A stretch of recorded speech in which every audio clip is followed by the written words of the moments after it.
স্বাগতম জনালোঁ সকলোকে। মই মীনাক্ষী, মোৰ অন্য এটি ভিডিঅ'লৈ। আপোনালোক সকলো ভালে থাকক আৰু যিসকলে মোৰ ভিডিঅ' চাইছে, কমেণ্ট কৰিছে, তেখেতসকলক বহুত বহুত ধন্যবাদ। আহকচোন আজি সৰু মাছৰ লগত বাৰীৰে কচু ঢেকীয়া কেনেকৈ এখন ৰেচিপি বনালোঁ।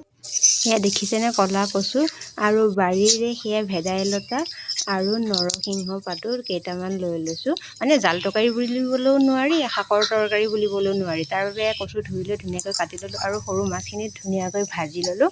তাৰ বাবে এয়া বনৰীয়া শাক আৰু জিৰা, জালুক, নহৰু, বিশেষ মছলা মই দিয়া নাই, এনেকৈ বনাইছোঁ। আপোনালোকৰ কাৰ কাৰ ভাল লাগে কমেণ্ট কৰি জনাব। এইবোৰখিনি ক'লা খাৰু মই দি দিছোঁ, মানে সাৰ দিলে সোৱাদ বেছি ধুনীয়া হয়। তাৰ বাবে সোৱাদ অনুসৰি নিমখ আৰু জলকীয়া দিলোঁ। অলপ সময় ভাজিলোঁ, তাতে দি আৰু ধুনীয়াকৈ ঢাকি দিলোঁ। ঢাকন দিলোঁ প্ৰায় 5 মিনিট 6 মিনিটমান সময় ভাজি আছোঁ। তাৰ পাছতে গৰম পানী তাতে দি দিলোঁ।